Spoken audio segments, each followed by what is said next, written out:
तो hi friends, मैं आया हूँ थोड़ा सा इंटरव्यू देने एक कॉलेज में। ठीक है, पीजीटी टीचर के लिए पॉलिटिकल साइंस, क्योंकि मैंने पॉलिटिकल साइंस से अपना पीजी किया है। ठीक है, तो चलिए, आप लोग का एग्ज़ाम हो चुका है और इसका आंसर की देने के लिए मैं साइड में आ गया हूँ थोड़ा सा, और आप लोग का आंसर की दे लूँगा। और काम इंटरव्यू होगा तो वही वेटिंग रूम में वेट कर रहा था, तो सोचा कि आप लोग का क्वेश्चन आंसर करवा दूँ। ठीक है, क्योंकि काम नहीं रुकना चाहिए बॉस, चाहे आप कहीं पर भी हों।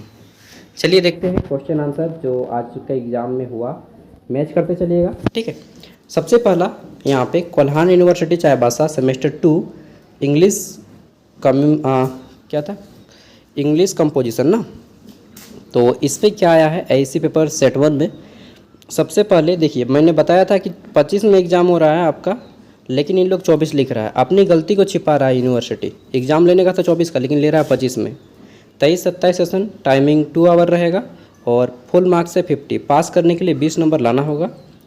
पहला आता है आपका ग्रुप ए, जो कि कंपलसरी सेक्शन है। ठीक है, और यहाँ पे क्या बोला जा रहा है, 1 मार्क्स वाले 5 क्वेश्चन है। 1 मार्क्स वाले 5 क्वेश्चन बोला गया है कि answer the following question in 1 sentence और 1 वर्ड। ठीक है, आपको एक शब्द या एक वाक्य में इसका आंसर करना है। चलिए देखते हैं। तो पहला क्वेश्चन पूछा गया है कि आइडेंटिफाई मतलब पहचान करना है। द कॉमन नाउन मालूम है, ठीक है, जिससे पूरी जाति का बोध हो। और सेंटेंस दिया गया है, इसी सेंटेंस से पहचान करना है। सेंटेंस है आपका कि he is the Virat Kohli of our college, वह हमारे कॉलेज का विराट कोहली है। तो देखिए यहाँ पे ही जो है प्रोनाउन है, इज आपका सपोर्टिंग वर्ब है।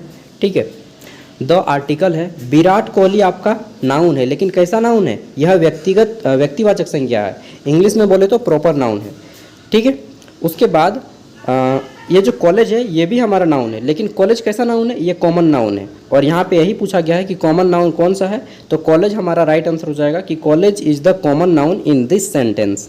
ठीक है, और नेक्स्ट क्वेश्चन दैट इज बोला गया है कि complete the sentence using a conjunction. ठीक है, इस सेंटेंस को कंप्लीट करना है कंजक्शन जोड़ के। कंजक्शन मतलब होता है संयुक्त ऐसा अक्षर दो सेंटेंस को जोड़ता है।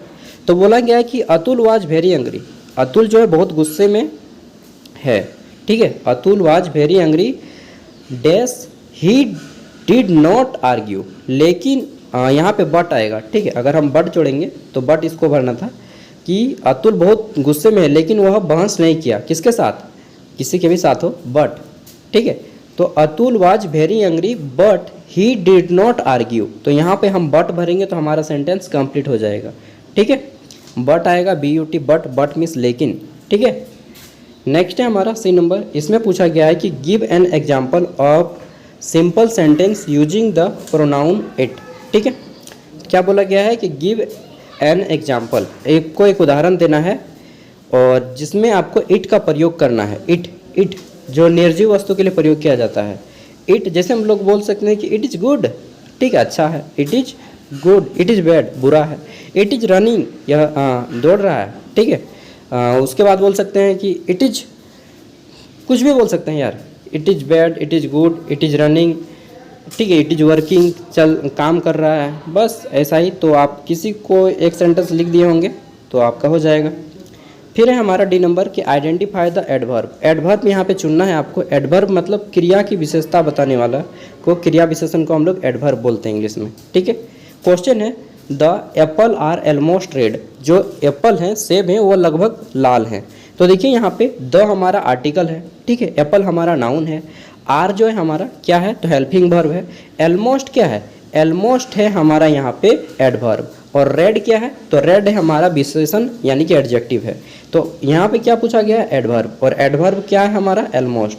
ठीक है, ऑलमोस्ट कि वह जो है लगभग है, कैसा है, लगभग लाल है। ठीक है, तो लाल तो हो जाएगा विशेषण, लेकिन एडवर्ब हो जाएगा हमारा ऑलमोस्ट। ठीक है, ई नंबर है हमारा कि identify the parts of speech of the underline word. तो यहाँ पे पार्ट्स ऑफ स्पीच पूछा गया है। पार्ट्स ऑफ स्पीच पढ़े होंगे बचपन में, noun, pronoun, adjective, verb, adverb, preposition, conjunction, interjection, ये सब होता है ना। तो बताना है कि इस लाइन में कौन सा वर्ड जो है आपका एक पार्ट्स ऑफ स्पीच में आता है। तो देखिए ही को अंडरलाइन कर दिया गया है। ये ही क्या है, तो ही आपको मैंने बताया था कि ही, सी, इट, दे, ये सब क्या है, प्रोनाउन है। तो बस लिख दीजिए कि ही इज़ द प्रोनाउन, बस, चाहे ही डैश प्रोनाउन। बस आपको मिल जाएगा 1 मार्क्स। अब है ग्रुप बी। ग्रुप बी जो है आपका कितना मार्क्स का है, तो 45 मार्क्स का, ठीक है, 45 नंबर का है। और बोला गया है कि यहाँ पे answer any 3 question of the following, किन्हीं 3 प्रश्नों के आंसर करने हैं आपको। इसमें पहला क्वेश्चन है हमारा कि write a paragraph on how use to celebrate Republic Day as a kid, ठीक है। रिपब्लिक डे के बारे में आपको प्रिपेयर करवा दिया था पहले से, तो यहाँ पे पूछा गया है कि आप एक बच्चे की तरह से रिपब्लिक डे को, ठीक है, यानी कि गणतंत्र दिवस को कैसे सेलिब्रेट करेंगे। तो 26 जनवरी की जो मनाते हैं वही है गणतंत्र दिवस, झंडा फहराने नहीं। अगला हमारा किन्हीं 3 प्रश्नों को आंसर करना है। तो पहला क्वेश्चन का आंसर तो मुझे लगता है हर कोई किया होगा। दूसरा है कि write a notice informing the student about their upcoming internal examination of semester 4। तो आपको एक नोटिस लिखना है। नोटिस में बोला गया है कि आपका सेमेस्टर 4 का एग्ज़ाम है, इंटरनल एग्ज़ाम, उसके रिगार्डिंग एक नोटिस जारी करना है कि कौन सा डेट है, किस डेट को एग्ज़ाम होगा, ये सारी चीज़ें आपको बतानी है, ठीक है। नेक्स्ट है हमारा यहाँ पे कि राइट एन ईमेल, आपको एक ईमेल लिखना है to a book publisher for publishing your book titled. आपको एक ईमेल लिखना है किसको, बुक पब्लिशर को। और आप एक बुक पब्लिश कर रहे हैं जिस बुक का टाइटल क्या है कि influence of Indian literature on society, ठीक है। तो इन्फ्लुएंस कर रहे हैं इंडियन लिटरेचर के लिए, भारतीय साहित्य के लिए समाज को, ठीक है। ये आपके बुक का टाइटल है। 5वां जो हमारा क्वेश्चन है कि prepare a resume to apply for the post of supervisor, ठीक है। तो आपको एक रिज्यूम बनाना है, किसके लिए, अप्लाई कर रहे हैं किसी कंपनी में सुपरवाइजर के पोस्ट के लिए, ठीक है। तो मैंने आपको अप्लाई करना भी लिखाया था, जॉब रिज्यूम, ठीक है। रिज्यूम 2 चीज़ के लिए हम लोग बनाते हैं जनरली, एक शादी के लिए, एक जॉब के लिए। 6ठा हमारा क्वेश्चन है कि write a letter to the director. तो आपको एक लेटर लिखना है किसको, किसी ABC कंपनी है, कोई हॉस्पिटल का नाम है, हम मान लेते हैं कि रिम्स हॉस्पिटल रांची है, ठीक है। तो यहाँ पे बोला गया है कि write a letter to the director RIMS hospital inquiring about the charges and process of eye checkup. तो आपको पता करना है कि रिम्स हॉस्पिटल रांची में आई चेकअप कैसे होता है, चाहे फूलो झानो medical college and hospital Dumka में जो स्थित है आप उसको भी बोल सकते हैं, या फिर एम्स देवघर में भी है आप उसको भी बोल सकते हैं, ठीक है। और उसके डायरेक्टर को लिखना है, जैसे रिम्स के डायरेक्टर हैं अभी कौन, राजकुमार हैं, आर राजकुमार, ठीक है। मैं रिम्स में गया था इंटरव्यू देने, उन लोग का बिहेवियर बहुत ख़राब था यार, सही बता रहा हूँ। मुझे वहाँ पे आर्ग्यू करने लगा हम उन लोग के साथ, इंटरव्यू तो दूर जाए, आर्ग्यू होने लगा एकदम।